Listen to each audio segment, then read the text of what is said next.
ജീവനക്കാരെ നിർബന്ധിത മതപരിവർത്തനം നടത്തിയതായി കണ്ടെത്തിയതോടെ നാസിക്കിലെ ടാറ്റ കൺസൾട്ടൻസി സർവീസസിൽ പ്രതിസന്ധി രൂക്ഷം. നാസിക്കിലെ BPO സെന്ററിലെ എല്ലാ പ്രവർത്തനങ്ങളും നിർത്തിവെക്കാൻ തീരുമാനമായി. മറ്റു വിഭാഗങ്ങളിലെ ജീവനക്കാരോട് വർക്ക് ഫ്രം ഹോമിലേക്ക് മാറാൻ നിർദ്ദേശം നൽകി.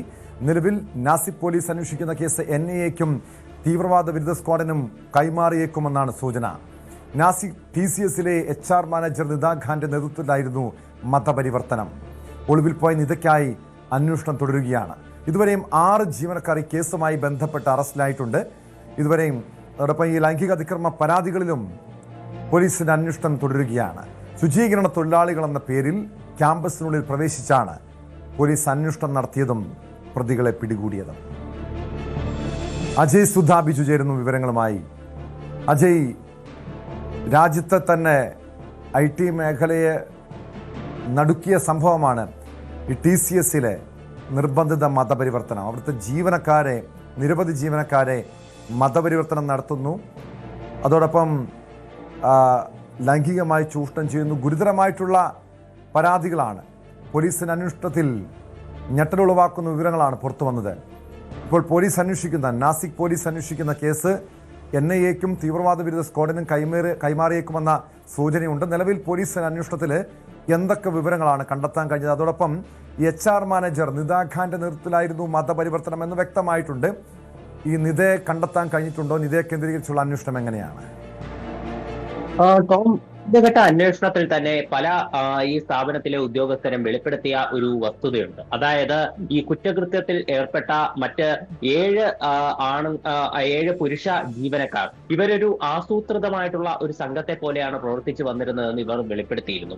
അപ്പോൾ അത് തന്നെയാണ് പോലീസ് സംശയിക്കുന്ന ഒരു പ്രധാനപ്പെട്ട കാര്യം. ഇവർ ഇത്ര ആസൂത്രിതമായി മറ്റ് മതസ്ഥരായിട്ടുള്ള സ്ത്രീകളെ ലക്ഷ്യമാക്കി, അതുപോലെ തന്നെ ഈ പുരുഷന്മാർക്ക് നേരെ പ്രത്യേക ഒരു മതപരമായിട്ടുള്ള വിവേചനം നടത്തുക. അപ്പോൾ ഇത്തരം കാര്യങ്ങളിലെല്ലാം ഇവർക്ക് പ്രത്യേക ഫണ്ടിംഗ് ഉൾപ്പെടെ ലഭിച്ചിട്ടുണ്ടോ, വിദേശ സഹായം ലഭിച്ചിട്ടുണ്ടോ എന്നുള്ള കാര്യങ്ങളിൽ ഉൾപ്പെടെ പോലീസ് സംശയം ചെലുത്തുന്നുണ്ട്. പ്രധാനമായിട്ടും വിദേശത്തുള്ള ഒരു മതപുരോഹിതന്റെ പ്രത്യേക നിർദ്ദേശവും അവിടെ നിന്നുള്ള നിയന്ത്രണം ഉൾപ്പെടെ ഈ ജീവനക്കാർക്ക് ഈ കുറ്റകൃത്യത്തിൽ ഏർപ്പെട്ട ജീവനക്കാർക്ക് ലഭിച്ചിട്ടുണ്ട് എന്നുള്ളതാണ് നിഗമനം എന്ന് പറയുന്നത്. ഇതിനായി വിദേശ ഫണ്ടിങ്ങും ലഭിച്ചതായിട്ട് സംശയിക്കുന്നുണ്ട്. അപ്പോൾ ഇതിനായിട്ട് ഈ ഒരു സംശയത്തിൽ ഊന്നിയുള്ള അന്വേഷണത്തിന് ഉപകരിക്കുന്ന വിധത്തിലാണ് ഇപ്പോൾ ഈ കേസ് NIAയ്ക്കും അതുപോലെ ATSനും ഉൾപ്പെടെ കൈമാറാൻ പോലീസ് ആലോചിക്കുന്നത്. ഇപ്പോൾ പ്രാഥമികമായിട്ട് ഈ കേസിൽ ഇപ്പോൾ 9 FIR ആണ് രജിസ്റ്റർ ചെയ്തിട്ടുള്ളത്. 8 സ്ത്രീകളും അതുപോലെ തന്നെ ഒരു പുരുഷനുമാണ് ഈ ആരോപണ വിധേയരായിട്ട് മുന്നോട്ട് വന്നിട്ടുള്ളത്. ആദ്യഘട്ടത്തിൽ ഒരു പെൺകുട്ടിയാണ് പരാതിയുമായി മുന്നോട്ട് വന്നത്. ആ പെൺകുട്ടിക്ക് ലൈംഗിക പീഡനം നേരിടേണ്ടി വന്നു എന്നുള്ള ആരോപണം ഉന്നയിക്കുകയായിരുന്നു. അതിനുശേഷം ഈ പെൺകുട്ടി തന്നെ പല കാര്യങ്ങളും ഭയന്ന് മറച്ചു വെക്കുന്നതായിട്ട് പോലീസിന് സംശയമുണ്ടായിരുന്നു. അപ്പോൾ ഈ സംശയം കാരണം ഈ പോലീസ് തന്നെ ഈ പെൺകുട്ടിയെ കൂടുതൽ ചോദ്യം ചെയ്യലിന് വിധേയമാക്കുകയും പ്രത്യേക കൗൺസിലിംഗ് നൽകുകയും ചെയ്തു. അപ്പോൾ അങ്ങനെ ഈ പെൺകുട്ടി കൂടുതൽ ഞെട്ടിക്കുന്ന വിവരങ്ങൾ പോലീസിനോട് വെളിപ്പെടുത്തുകയായിരുന്നു. അതായത് ഈ സ്ഥാപനത്തിൽ, ഈ TCS എന്ന് പറയുന്ന സ്ഥാപനത്തിൽ മതപരമായിട്ടുള്ള വിവേചനം നേരിടുന്നുണ്ട്.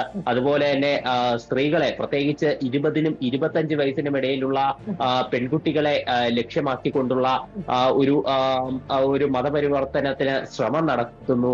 ഈ പെൺകുട്ടികളെ അതുപോലെ തന്നെ ഈ മറ്റ് ശാരീരികമായിട്ടുള്ള ലൈംഗിക പീഡനത്തിന് വിധേയമാക്കുന്നു. അതുപോലെ തന്നെ മാനസികമായിട്ടുള്ള പീഡനം, മതപരമായിട്ടുള്ള വിവേചനം, ഇവയെല്ലാം ഈ സ്ഥാപനത്തിൽ നിലനിൽക്കുന്നതായിട്ട് ഈ പെൺകുട്ടി പിന്നീട് മൊഴി നൽകി. ഇതിനെ തുടർന്ന് പോലീസ് മറ്റ് തുടരന്വേഷണം നടത്തിയപ്പോഴാണ് ഈ സ്ഥാപനത്തിലെ കൂടുതൽ ജീവനക്കാർ പരാതി നൽകാൻ തയ്യാറായി ധൈര്യപൂർവ്വം രംഗത്ത് വരികയുൾപ്പെടെ ചെയ്തത്. അങ്ങനെ ആദ്യഘട്ടത്തിൽ 8 പെൺകുട്ടികൾ പരാതി നൽകി. പിന്നീട് ഒരു പുരുഷനും കൂടി പരാതി നൽകി. ഈ പുരുഷനെ ഇപ്പോൾ ഈദുമായിട്ടൊക്കെ ബന്ധപ്പെട്ട് നിർബന്ധിതമായിട്ട് നിസ്കരിക്കാൻ പ്രേരിപ്പിക്കുകയും തലയിൽ തൊപ്പി ധരിപ്പിക്കുകയും ചെയ്തതായിട്ട് ഇയാൾ ആരോപിക്കുന്നു. അതുപോലെ ഈ സസ്യബുക്കായിട്ടുള്ള ഇയാളെ നിർബന്ധിച്ച് മാംസാഹാരം കഴിപ്പിക്കുന്നു എന്നുള്ള ആരോപണമുണ്ടായിരുന്നു. അതുപോലെ ഇയാളെ വ്യക്തിപരമായി അധിക്ഷേപിക്കുന്ന രീതിയിലുള്ള പല പരാമർശങ്ങൾ, ഈ കുടുംബ ജീവിതത്തിൽ ഇയാൾക്ക് കുട്ടികൾ ഉണ്ടാകുന്നില്ലെങ്കിൽ ഭാര്യയെ ഞങ്ങൾക്കരികിലേക്ക് പറഞ്ഞു വിടൂ എന്നുള്ള വളരെ മോശമായിട്ടുള്ള പരാമർശങ്ങൾ വരെ ഇദ്ദേഹത്തിന് അദ്ദേഹത്തിനോട് നടത്തിയതായിട്ടുള്ള വെളിപ്പെടുത്തലുണ്ടായിരുന്നു. ഇതിലൊരു പെൺകുട്ടിയെ ടെറസിലിരുത്തി ജോലി ചെയ്യിപ്പിച്ചു. അതുപോലെ ബാത്റൂമിൽ പോകണമെങ്കിൽ കയ്യിൽ നിന്ന് ബാഗും അതുപോലെ തന്നെ മൊബൈൽ ഫോണും എല്ലാം വാങ്ങി വെച്ചു എന്നുള്ള ആരോപണം ഉണ്ടായിട്ടുണ്ട്.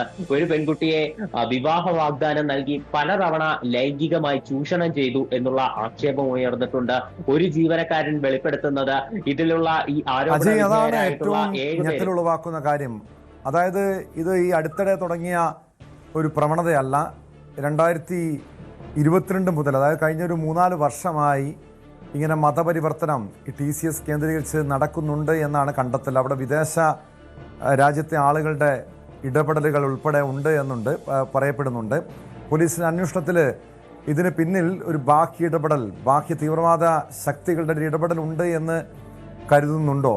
മാത്രമല്ല, എന്തുകൊണ്ടാണ് ഇത്രയധികം വർഷങ്ങളായി ഇതുപോലുള്ള അതിക്രമങ്ങൾ, ലൈംഗിക അതിക്രമം ഉൾപ്പെടെ മതപരിവർത്തനം ഉൾപ്പെടെ തുടർന്നിട്ടും അവിടുത്തെ അധികൃതർ, ഈ കമ്പനി അധികൃതർ അറിയാതെ പോയത്? ഒരു ജാഗ്രത കുറവ് എവിടെയായിരിക്കും സംഭവിച്ചത്?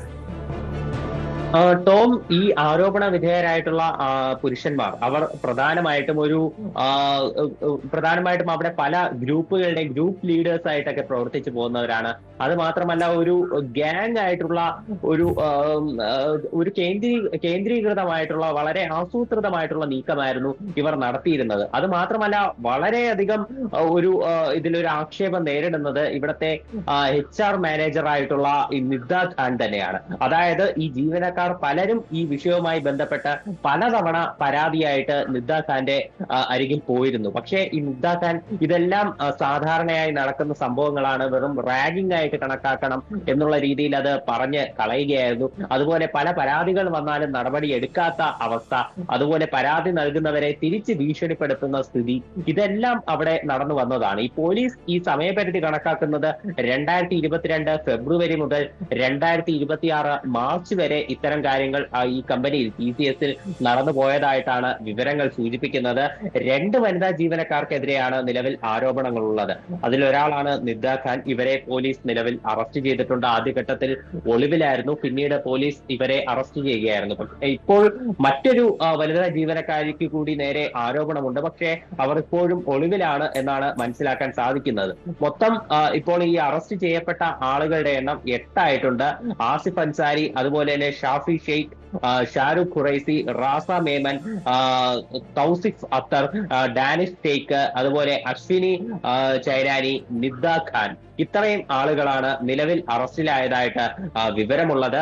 ഇതിൽ ഈ നിദ്ദ ഖാൻ എന്ന് പറയുന്ന HR മാനേജർ അവർ വനിതകളായിട്ടുള്ള മറ്റ് ജീവനക്കാരെ സൗഹൃദം നടിച്ച് അവർക്കൊപ്പം കൂടിച്ചേർന്ന് അവരെ നിസ്കരിക്കാൻ പ്രേരിപ്പിക്കുകയും അതുപോലെ തന്നെ ഹിജാബ് ധരിപ്പിക്കാൻ വേണ്ടി ശ്രമം നടത്തിയതായിട്ടും ഇവർക്കെതിരെയും ആരോപണമുണ്ട്. അതുപോലെ പല പരാതികൾ ഉണ്ടാകുമ്പോഴും മേൽ ഉദ്യോഗസ്ഥരെ അതിന്റെ ഉന്നത തലങ്ങളിലോട്ട് റിപ്പോർട്ട് ചെയ്യാൻ തയ്യാറാകാതിരിക്കുകയും, അതുപോലെ പോഷ് നിയമം എല്ലാ സ്ഥാപനങ്ങളിലും നിർബന്ധിതമായി നടപ്പിലാക്കേണ്ട പോഷ് നിയമം ഇവിടെ നടപ്പിലാക്കിയില്ല, അതിന്റെ ഒരു ലംഘനം ഉണ്ടായതായിട്ടും ആരോപണമുണ്ട്.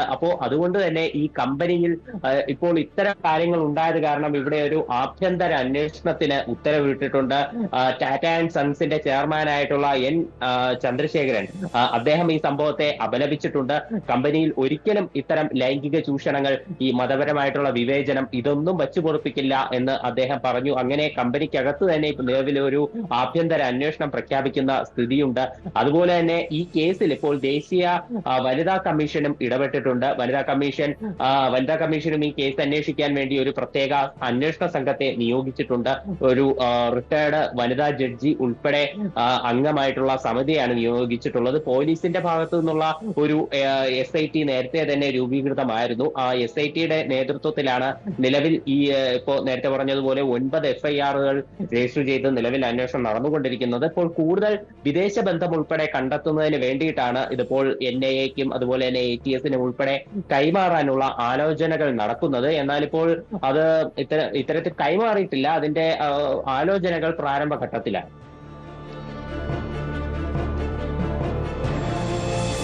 വ്യക്തമാണ്. അജയ് സുധാ ബിജുവാണ് വിവരങ്ങൾ നൽകിയത്.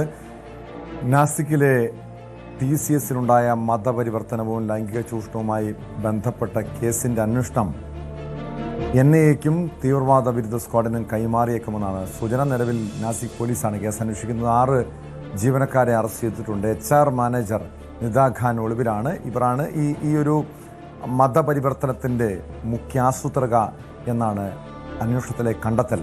ഇതോടൊപ്പം വിദേശ രാജ്യത്തെ ഒരു മതപുരോഹിതൻ്റെ പങ്കും മറ്റ് തീവ്രവാദ സംഘടനകളുടെ പങ്കും ഈ കേസുമായി ബന്ധപ്പെട്ട് പോലീസ് അന്വേഷിക്കുന്നുണ്ട്. കൂടുതൽ വാർത്തകൾക്ക് News 18 Keralam YouTube channel subscribe ചെയ്യുക.